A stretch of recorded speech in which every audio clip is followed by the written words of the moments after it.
إن الله وملائكته يصلون على النبي يا أيها الذين آمنوا صلوا عليه وسلموا تسليما أعوذ بالله من الشيطان الرجيم بسم الله الرحمن الرحيم والفجر وليال عشر والشفع والوتر والليل إذا يسر هل في ذلك قسم لذي حجر ألم تر كيف فعل ربك بعاد إرم ذات العماد التي لم يخلق مثلها في البلاد وثمود الذين جابوا صخر بالواد وفرعون ذي الأوتاد الذين طغوا في البلاد فأكثروا فيها الفساد فصبح عليهم ربك صوت عذاب إن ربك لبالمرصاد أما الإنسان إذا ما ابتلاه ربه فأكرمه ونعمه فيقول ربي أكرمن وأما إذا ما ابتلاه فقدر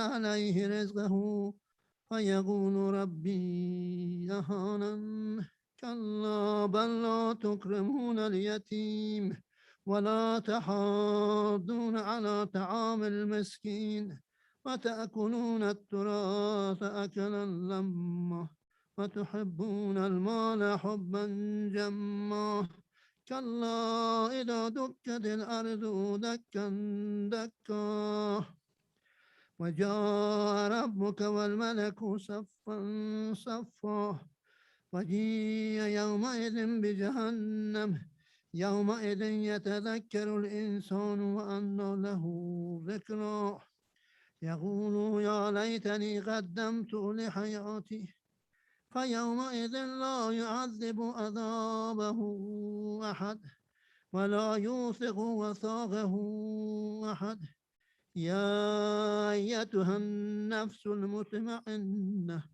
ارجعي إلى ربك راضية مرضية فادخلي في عبادي وادخلي جنتي صدق الله العلي العظيم آمنا بالله اللهم صل على محمد.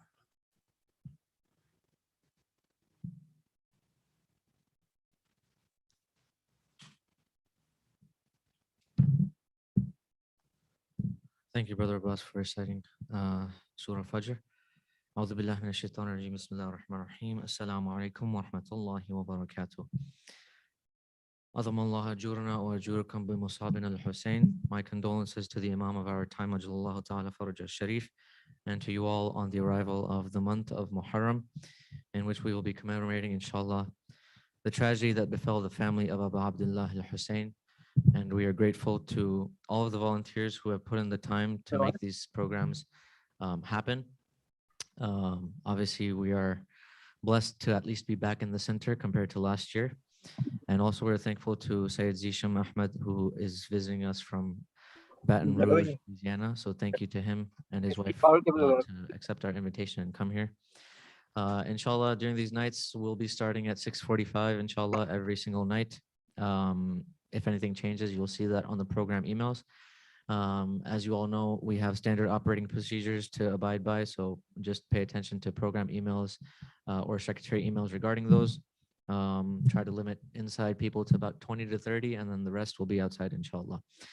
I'll save the announcements, inshallah, for the weekends, I guess. For now, let's get started with, inshallah, poetry recitation. So, inshallah, first, I'd like to invite Brother Mahdi Hussein for recitation in Urdu. Salawat ala Muhammad wa ali Muhammad.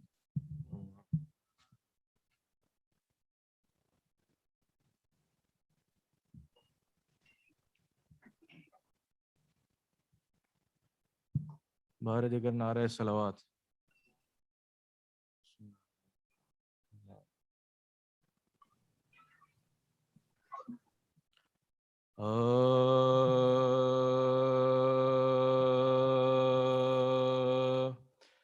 اے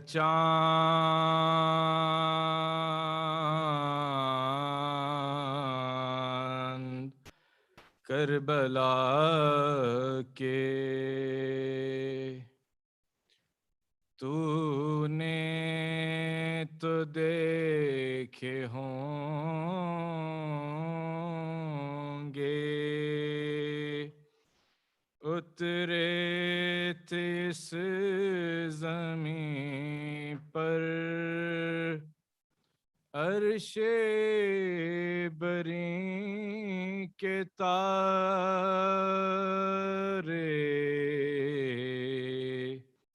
اے چاند کربلا کے اے چاند جلوگر ہے ہاشم کا چاند یہاں پر خیرات روشنی کی لے لیجیو یہاں سے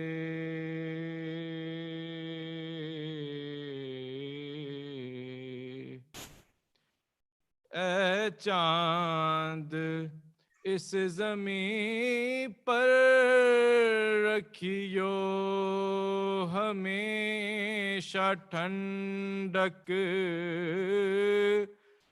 سوتے جو ہیں یہاں پر زہرا کے ہیں یہ پیارے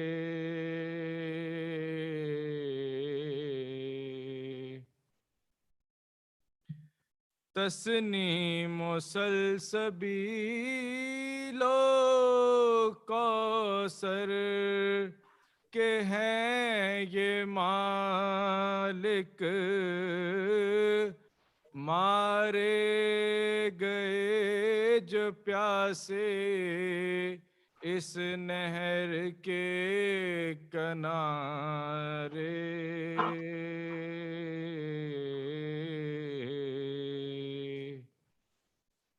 مارے گئے یہیں پر بے دردیوں ستم سے مسلم کے دونوں پیارے زینب کے دونوں بیٹے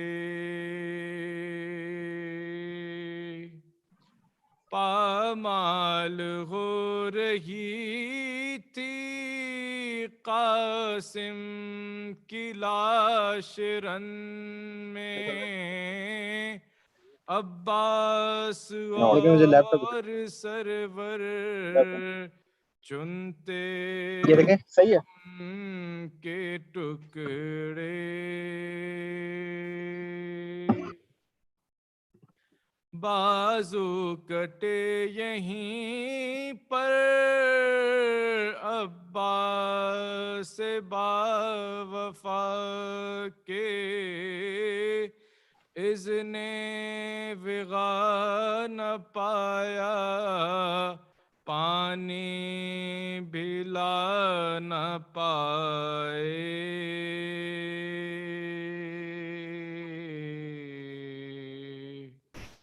اس سرزمین پر گزرا سرور یہ بھی صدمہ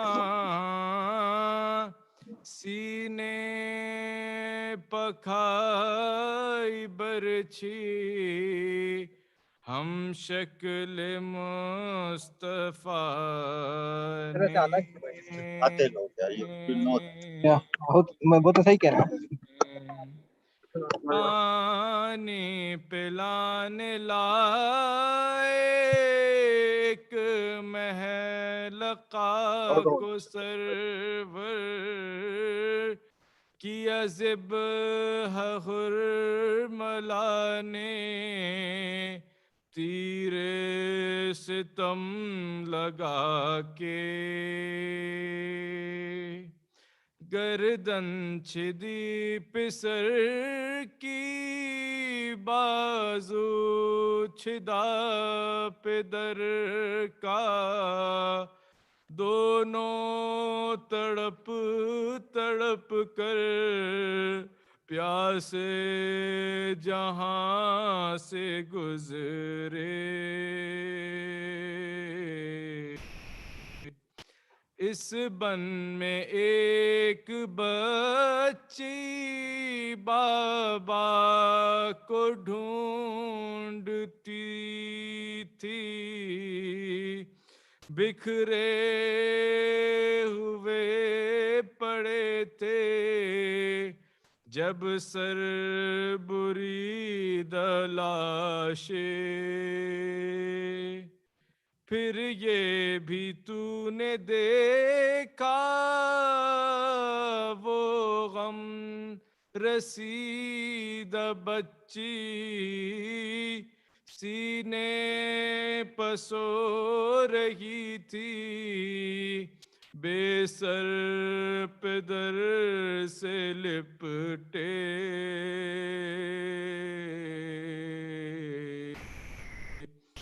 اے چاند کربلا کے اللہ لعنت اللہ علیکم.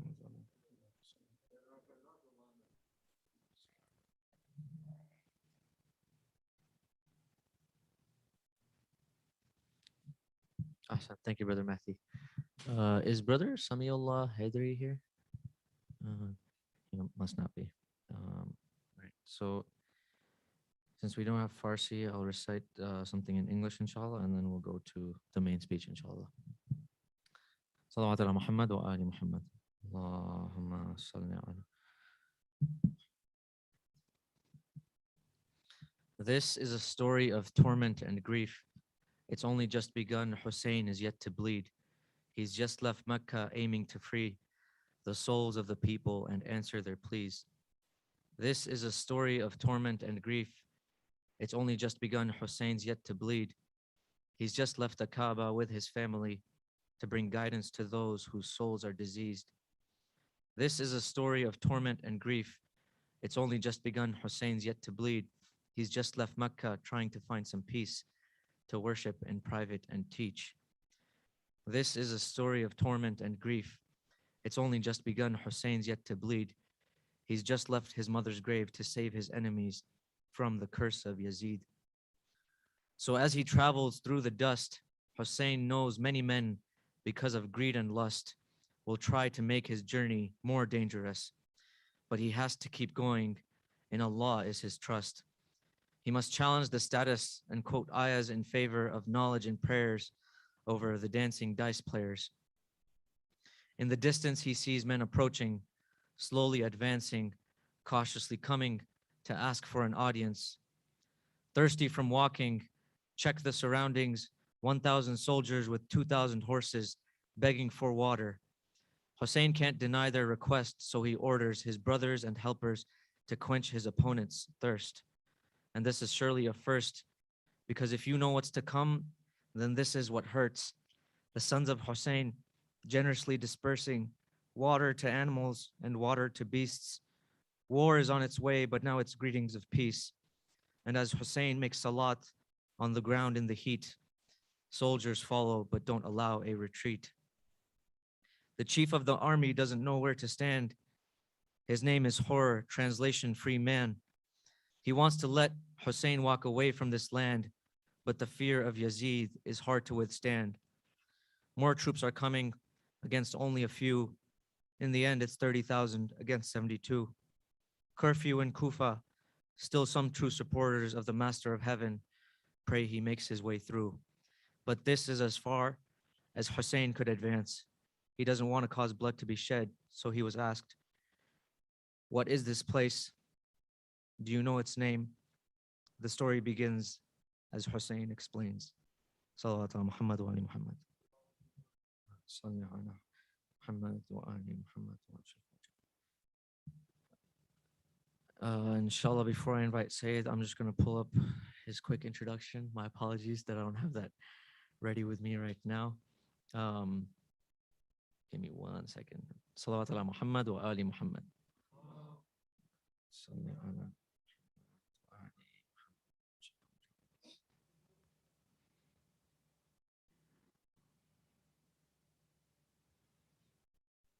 Okay, I can't pull it up right now, but I can give you a brief summary of what I know about him.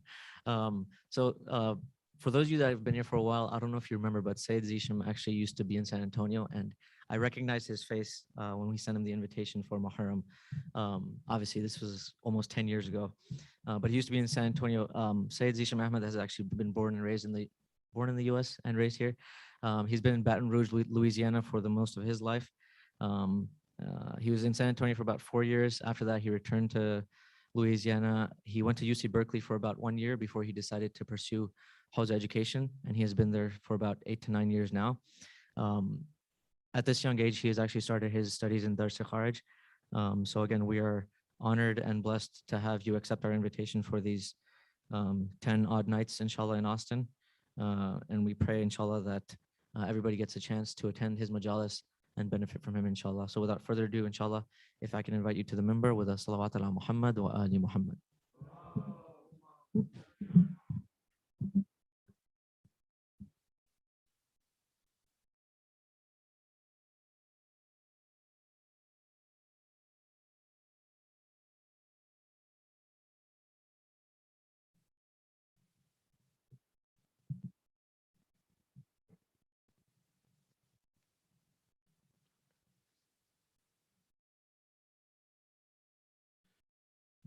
Before we start,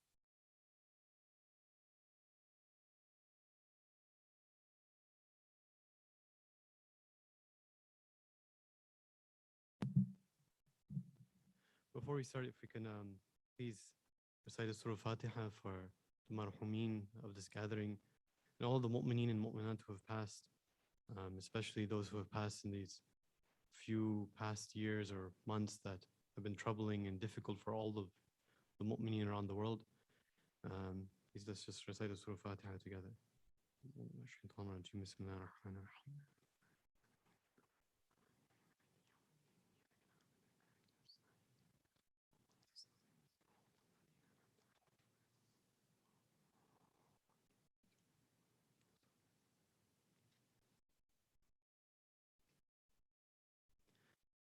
أعوذ بالله من الشيطان الرجيم.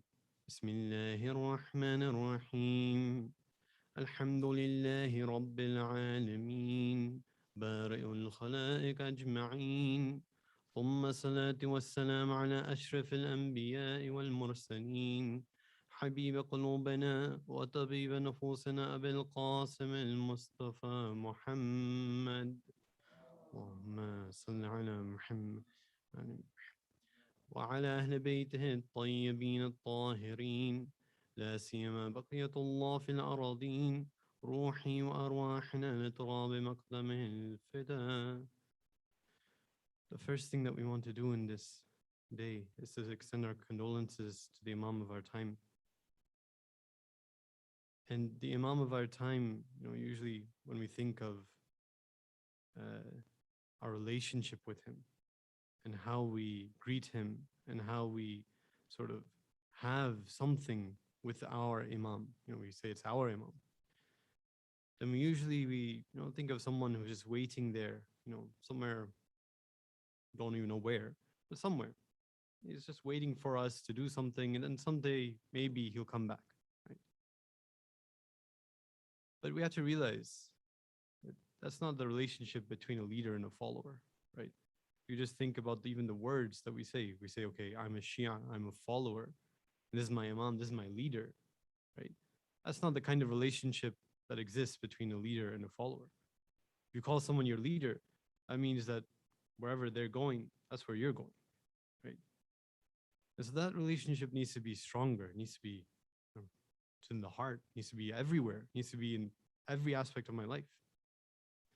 One of the ways, small ways, but one of the ways that we can show this allegiance that we have for our Imam is that when we ask and we plead Allah subhanahu wa ta'ala to hasten his appearance, we say a salawat as loud as we can. So please recite a salawat ala Muhammad wa ali Muhammad. Allahumma salli ala Muhammad wa ali Muhammad. And so that we become not only the true followers of the Imam, but rather the close companions and the ones who are the first ones to greet him in his reappearance. Please recite it louder, salawat. Allahumma salli ala Muhammad ali Muhammad. So first and foremost, I'm very honored to be able to give these small talks to you. And inshallah, we want to gain as much from you guys. And inshallah, if there is something beneficial in what I've said, then Allah inshallah will grant the tawfiq for both of us, both parties to benefit from each other. And to grow with each other and to come together with each other in this season of mourning, in this commemoration of Abu Abdullah al-Hussein. Now, before I want to sort of jump into the sort of main topic that I have for tonight, or for today, sorry, and the next days, inshallah, we'll give a little bit of a summary. Before we go into that, just want to mention just a few words about Muharram. Now, Muharram as a season is something that we sort of grow up, if we were in a Shia family, if we were in that sort of environment, if we had a masjid or center close to us, we grew up with it all the time, right? Where people start to wear black, people are crying, people are wailing, there's majalis happening, right? All of these things we grow up. And there's a danger in things that we become used to. And that danger is that we forget how useful and beneficial and important they are. If I become used to, for example, I have my smartphone and I have it, every day, I forget that, maybe 10, 15 years ago, I didn't have a cell phone at all, right? All the things that I used to be able to do with, that I can do with this thing, it wasn't even imaginable for me, right? But now that I have it, year after year, it's not really that important to me anymore. Not in the sense that if someone takes it away, then it's terrible. But as long as I have it, it's not really that important, as in like, I don't realize the worth of it. That's the danger of this too. That's the danger in Muharram, that we forget the benefit, the importance, how important it is. Let's not forget that if it's not for Imam Hussein, if it wasn't for these majalis, who knows if we could even call ourselves Muslims on this day? If Imam Hussein didn't sacrifice himself, didn't sacrifice his family, didn't give everything for Islam, don't know. Maybe we wouldn't be sitting here. Maybe we wouldn't be calling ourselves with the names, these Muslim names that we call each other with. We have to realize there's something special here. It's not just about crying. It's not just about beating our chest. It's not just about these outward signs. There's an inner thing within it.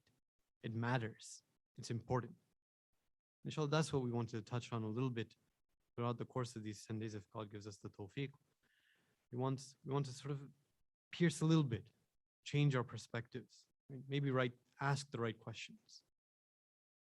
So just as a very, very brief outline, what I want to cover, or inshallah, plan on covering for these few days, is talking about just two simple concepts, at least simple in name, which is belief, iman, and tawheed, right? But not in the way that we learned about them. not in the way that we usually think about them. I was, yeah, I'm a mu'min, I have iman, I believe in Islam. And oh yeah, God is one.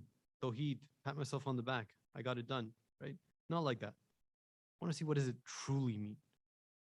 Why is it important for me to be a mu'min? Why is it important for me to believe?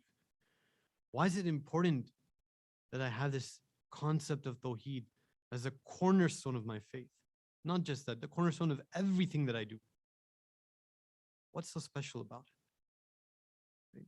Why is it important for me as I live day to day? As I go to the grocery store, go to my car, talk to my friends. Why is it important that I'm a Muslim? What difference does it make? That's a little bit about what we want to talk about.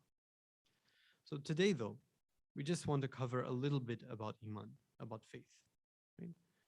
And, it might seem like, okay, it's not anything complicated. One day I didn't believe, next day I did believe, and then, I got it done. I believe that there's one God. I believe in the Prophet. I believe in the Imams. I believe in this. I believe in that. I believe. It's sort of like the end of the story. But that's not really what we're talking about. And it's easier maybe to see this in a contrast. Right? Sometimes, when we think of the English word belief or faith, right, we think of the wrong concept. Right? We think of taking a leap of faith. Right? If I don't have enough proof, enough evidence that this thing is, the right thing to do, or this is the thing I should be doing, I have to take a leap of faith. Just trust, hope that it'll be the right thing. Right? Maybe that's what we think about when we think of faith.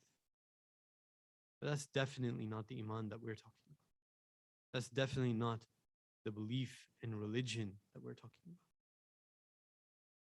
Right? Sometimes if you compare, there's, even a sort of, I guess you can almost call it a sect of Christian theology called fideism, right? Where the whole import, the value of faith is not on how much logic you have, how much logical your belief is.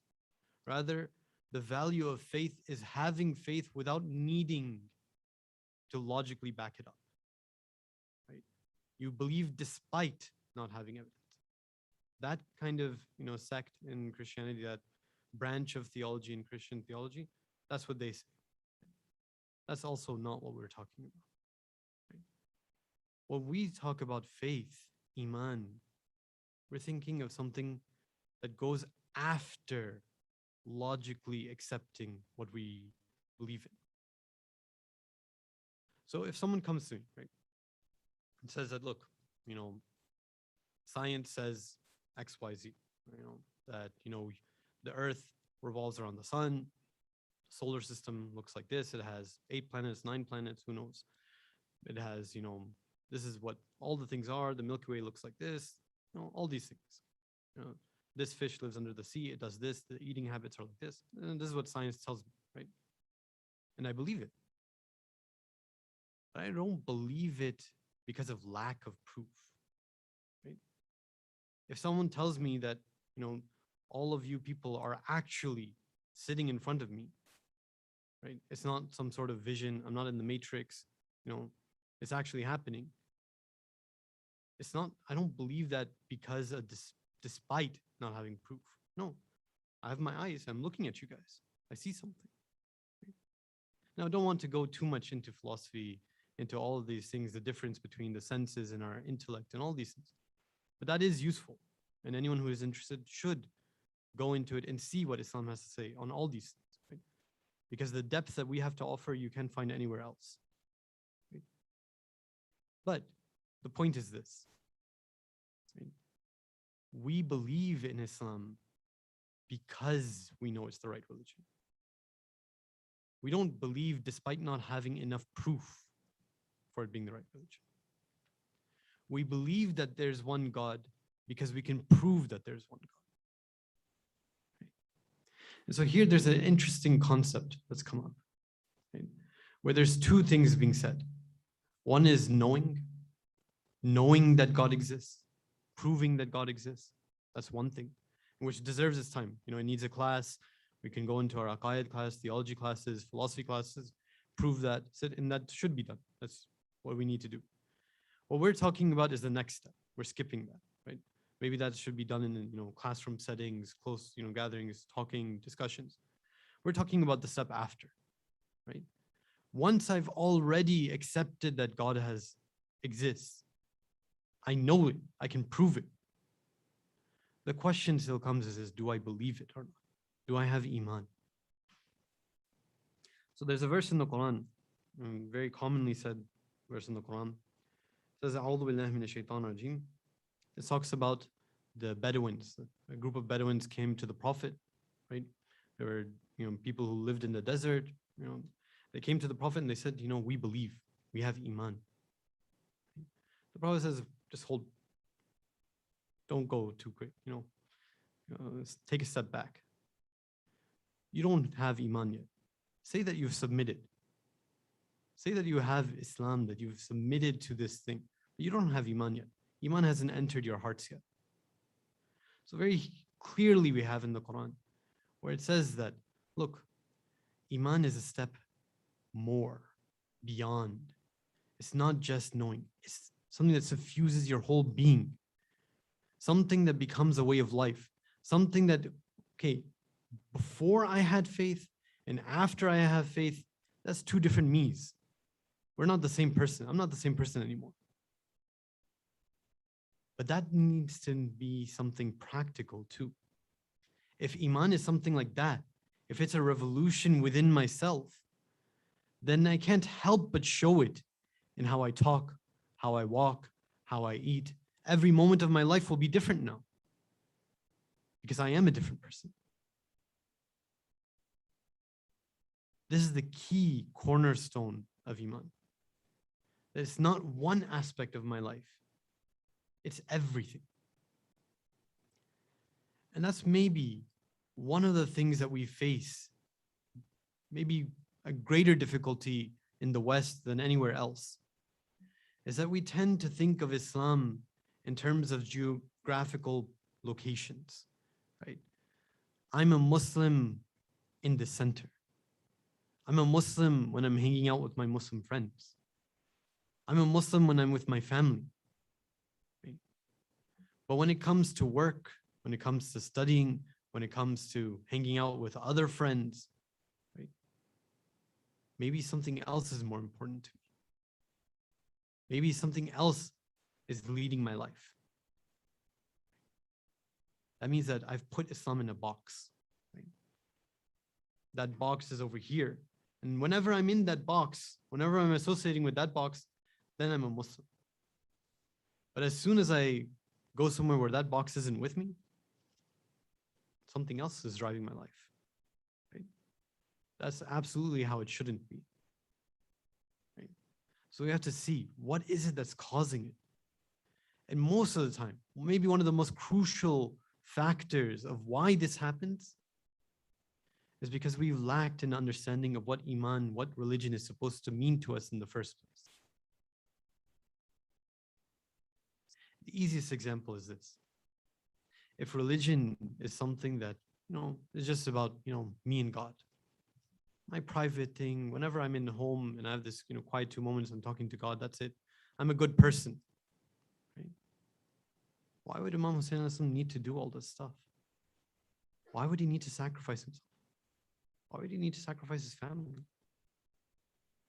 Would it be worth it for that? Would it be worth it for us to, just have this 2 moments with God and say, yeah, I'm praying. And then right after that, who knows what we're doing? That's not what it was about. It's not what it is about. Right? Islam is complete.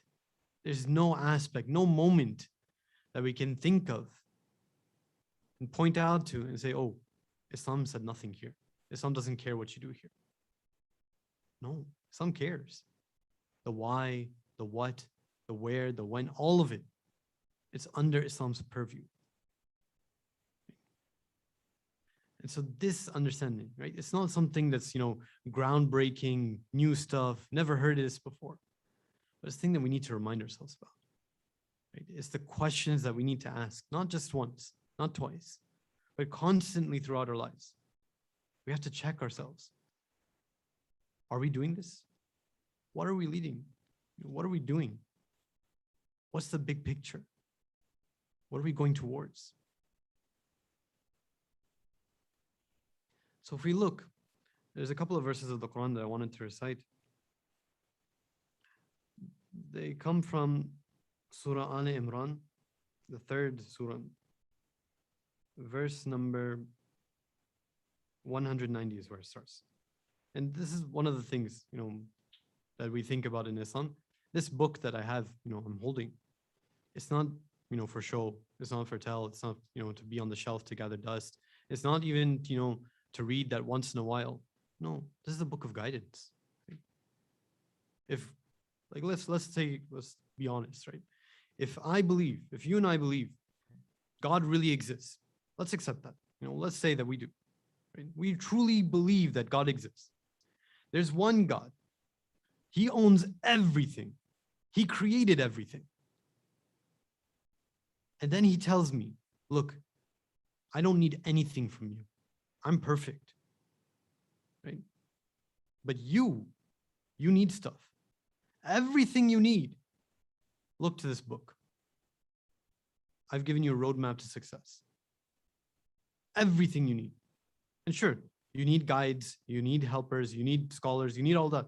That's true. I'm not taking the place of those, right? But this book has everything. If we really believe that, right? Let's give an example. Someone comes up to me and says, look, you want to get $1 billion, right? Here's this, book. Do X, Y, Z, follow what it says, you get $1 billion. Promise, we're all doing that.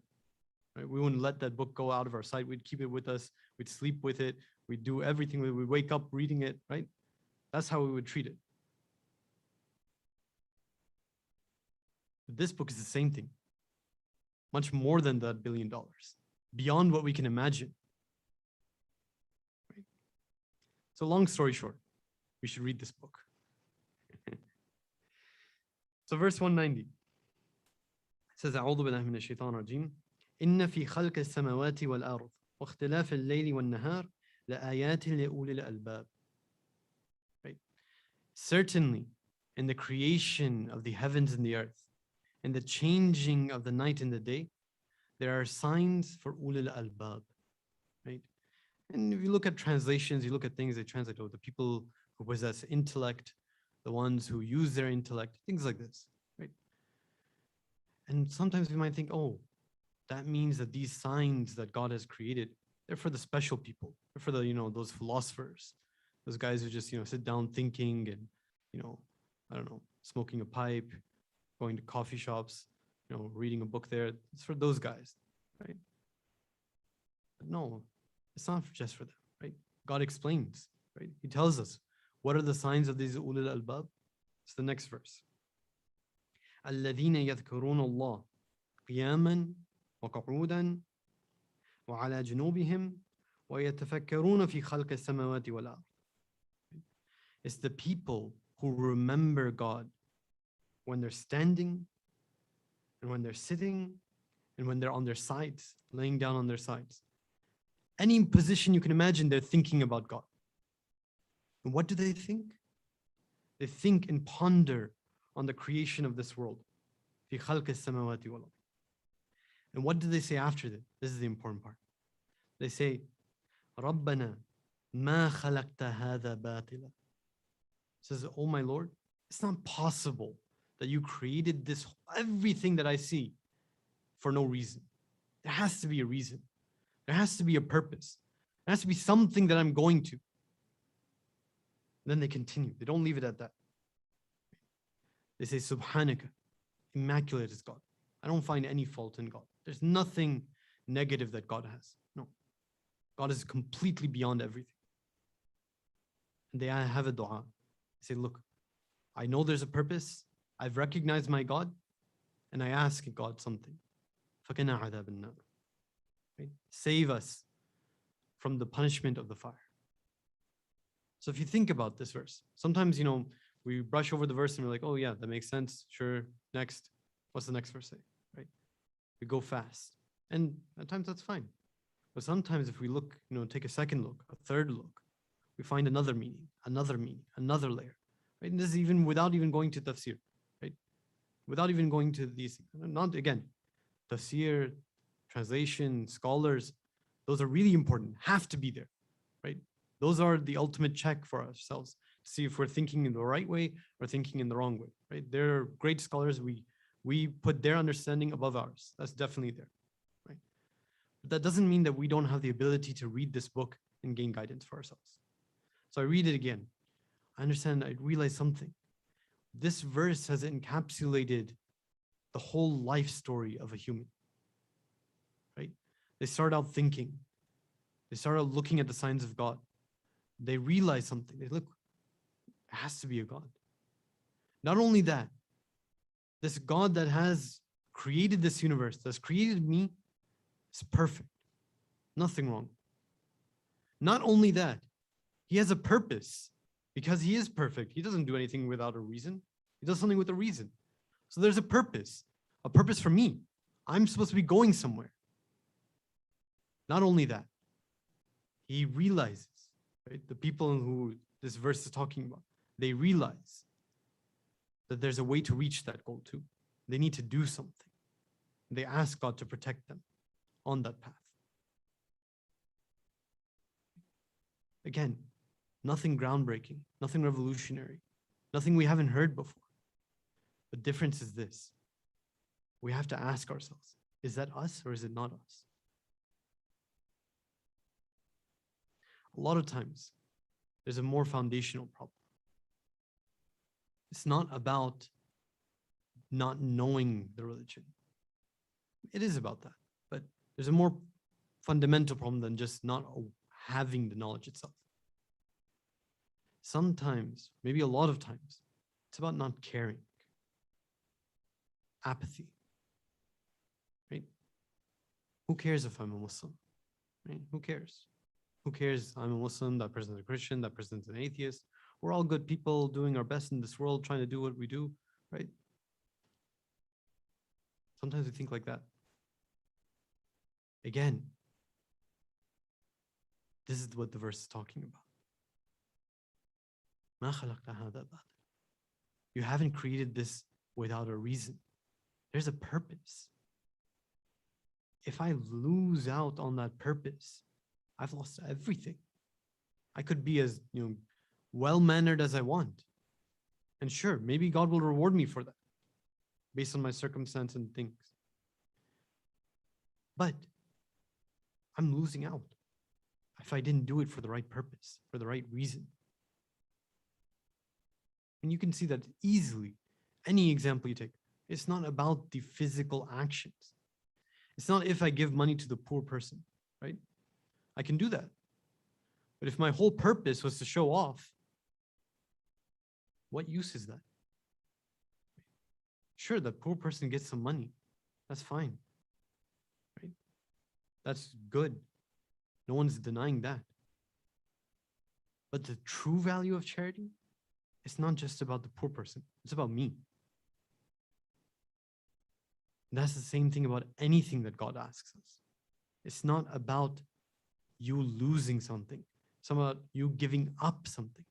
It's about me gaining something, achieving something, moving forward. Now, this fundamental thing of asking ourselves why we do the things that we do, where we're going, what's the big picture, it's necessary. It might seem boring, right? It might seem like, oh yeah, that's what those people talk about, those, religious people, right? But you realize in our day-to-day life, it happens anyway, right? Think about it. You go to college, you want to go to college, you want to go to university, right? It's not as if one day you woke up and you're like, oh yeah, university, let's go. No, you planned, right? You thought about it. You're like, okay, I need to get a job. I need to have good grades. I need to do this. I need to do that. Or maybe our parents forced us. Regardless, there's some planning involved. There's some big picture. Our problem is that our big picture is really little. Our big picture thinks about, okay, if I go to school, get good grades, that means I get to a good university. Good university means good job. Good job means, okay, I'll have, a house, car, maybe I can get married, children, then work for, I don't know, 40, 50 years, and then retire, and then I don't know what then, right? We think of that rat race, all these things. That's our big picture. Islam's come to tell us, look, that's a small picture. That's just a little bit. It's a tiny thing. It's a snapshot. It's over like this. It's gone. That's what Islam came to tell us. Told us to wake up, right? And if we truly believe that, again, not say blindly believe it, right? We can prove it. Proving it requires its own sort of setting in class and all these things, right? But if we do assume that we have proven it and we truly believe it, that's why we're a different person. Because our expanse of our vision has expanded from just being these 80 years to an infinite thing beyond our understanding. That's what we're aiming for. And that's mind-boggling. Trying to imagine that what we're aiming for is something that encompasses beyond this whole world all put together. Can't even imagine it. Let's look at a few examples. Who did this? One of the beautiful examples we can see are in the story of Karbala itself, right? One of the examples is the companion of Imam Hussein by the name of Zuhair. Now, Zuhair is not like, a Shia. He's not a follower of the Imam. Doesn't even want to be with the Imam, right? If you look at, I'm sure we all know the story, right? When the Imam is leaving Hajj, Zuhair is there too, right? But he leaves a little bit extra, right? They're trying to he's trying to run away from the Imam, trying to escape meeting him. The Imam has one conversation with him, just one. One talk. It flips his mindset, opens what he sees, what he's aiming for, his purpose, his life. It completely changes in one moment.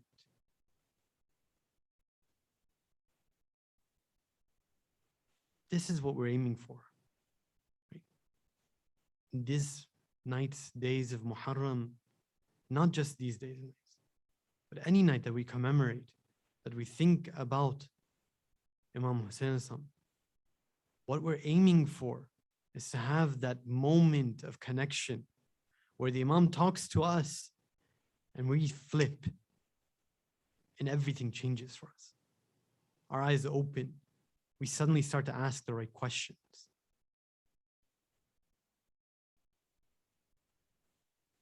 Assalamu alayka ya Aba Abdillah. Assalamu alayka ya Aba Abdillah. السلام عليك يا أبا عبد الله وعلى الأرواح التي حلت بفنائك عليكم مني سلام الله أبدا ما بقيت وبقي الليل والنهار ولا جعل الله آخر العهد مني لزيارتكم السلام على الحسين وعلى علي بن الحسين وعلى أولاد الحسين وعلى أصحاب الحسين. Dear brothers and sisters, today the caravan of Imam Hussein has not yet reached Karbala. They have not yet reached those hot sands, that place of tragedy, of calamity, of misfortune. And sometimes when this day comes, year after year, there's a line that comes to mind, a line that we say in the ziyarat of the ashab of the Imam. We say, Ya laytani kuntu ma'akum fafuzu ma'akum. Oh, how we wish, God, how we plead Can't we be with our Imam and succeed with these companions of the Imam? But sometimes when I think of these words and I think of myself in that time, I think, what would I say today if I was in front of Imam Hussein? I would tell him, my Imam, I know what's going to happen. I know what's going to happen in 9 days. Don't go any forward. Oh, my Imam, I know what's going to happen with the women, with the children, with your companions. I know what's going to happen with your body. I know what's going to happen in Kufa and Sham. I know it. Don't go any forward. Stay. Go somewhere else. When I think that, I also imagine that maybe the Imam would respond to me. Maybe the Imam would say, oh, you who claim to be my follower, where do I go? Where were you in Medina, Madinatul Nabi, the city of the Prophet, where I should have been going and leaving with dignity, with respect? Where were you? Where was my support? Where were you in Mecca when I was doing Hajj? When I was doing pilgrimage, what every Muslim should be wanting to do and be helping each other to do? Where were you then? Where were you to give me safety then? Oh, you who claim to be my follower, are you one of the people in Kufa who sent me letter after letter, thousands of letters? And then what? Now you're sharpening your swords to come against me? Brothers and sisters, there's one musibah that maybe goes unmentioned in the time of Muharram, and that's our musibah. Our musibah, our calamity, our misfortune is that we have to ask ourselves that if we were there in Karbala, on Ashura, if we were there, which side of the battlefield would we be on? Our misfortune is that we have to ask ourselves that question. And for us who call ourselves the Shia, there's nothing more heartbreaking than that. So we pray that next year, next time we commemorate, maybe even tomorrow, that when we think about Imam Hussein and we call upon him and we say that we want to be with him, we can also say to ourselves, I would actually be with him. I'm ready. I'm ready to do anything. But today we want to commemorate the martyrdom of a shaheed, of a martyr who passed away before we even reached the lands of Karbala. We want to commemorate his martyrdom and remember that it's not anything lesser for coming before. Sometimes we tend to think of the events that happened before, in Mecca, in Medina, on the way to Kufa. We tend to think, oh, that's just, the preliminary. That's the beginning things. That's not too difficult. Let's remember what Imam Hussein is doing. He's leaving Medina, the city of the Prophet, the city where he was brought up by Fatima Zahra, the city where, who knows, she might be buried, leaving there, leaving the grave of his Prophet, leaving the grave of his grandfather, and going where? For Hajj. Not yet being able to complete that Hajj and having to run away. Going where? To Kufa. What is Kufa? Kufa is that same city that called the Imam Ali to be there. And Imam Ali was struck on the head. Kufa is the same city that supported his brother Imam Hassan, but they're the same people who yanked out the prayer mug from underneath him. Kufa is that city. And so Imam Hussein sends someone. He sends his cousin, he sends his ambassador, Muslim ibn Aqil, his family, to see the situation. What is happening? Are these people really with me? Or are they two-faced? Are they going to flip a switch and as soon as the things get tough, they're going to go away? So Muslim he goes to Kufa. And at first, everything is great. All the people come, they come to greet him. They cheer for the representative of the Imam, their Imam. That representative has come. And so Muslim sends a letter. He says, Imam Hussein, these people are ready. These people are ready for you. They're willing to do whatever it takes. Come. I have their allegiance. But what happens? Ubaydullah ibn Ziyad is sent, that Mal'un is sent to the city. And not with a big army. Not with, lots of power and wealth, and no. Just with a few numbers, with cunning, with knowing his people, with knowing these people of Kufa. Right? We see what happens. Muslim ibn Aqil is outside of Dar al-Amara, the place of governance. He has thousands of people with him, praying with him. He looks behind. He says there's a few less people than before.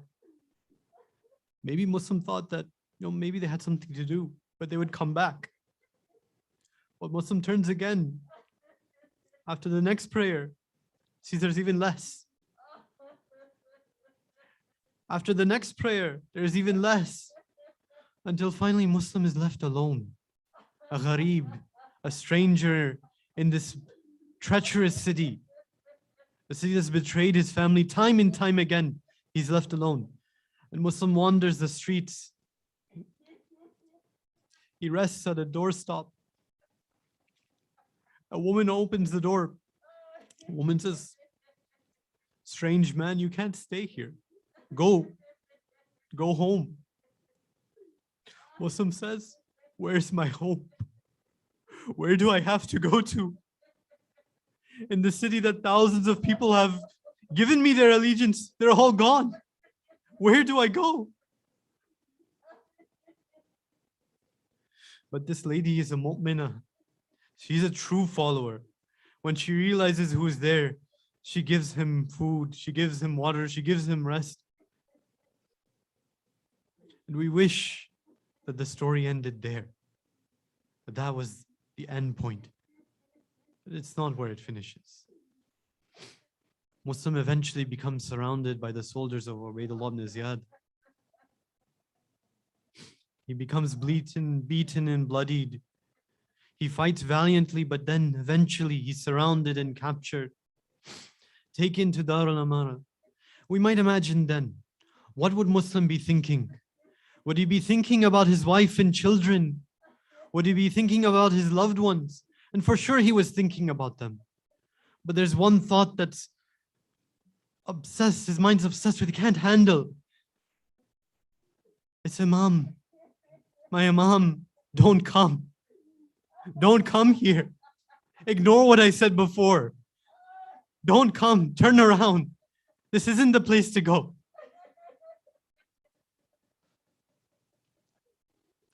We hear it's narrated a Muslim before he's martyred.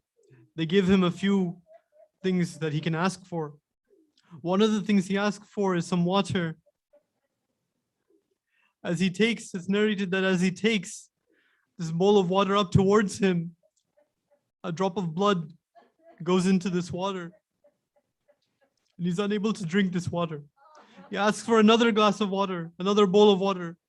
The same thing happens until Muslim realizes he's not supposed to be drinking water before he becomes martyred. He's supposed to become martyred like his Imam will be. Thirsty, lips parched, no energy, no place to go, no family around him. And so Muslim's last thoughts right before he's martyred is about his Imam. Asking his Imam not to come. لعنة الله على القوم الظالمين. سيعلم الذين ظلموا أي منقلب ينقلبون. ماتم حسين.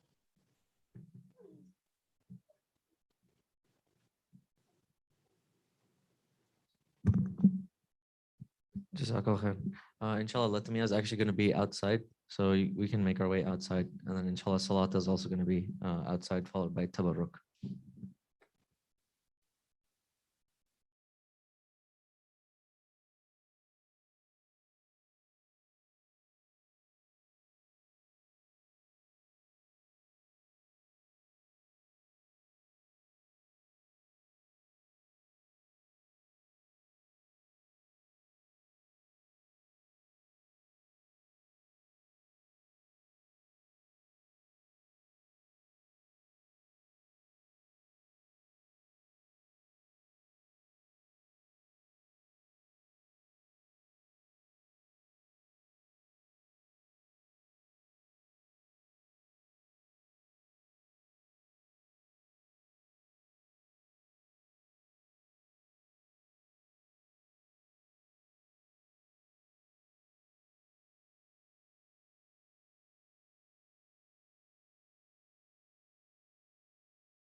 जहरा तेरे बच्चों की जहरा तेरे बच्चों की तो बर्बादी न होती तेरी बर्बादी न होती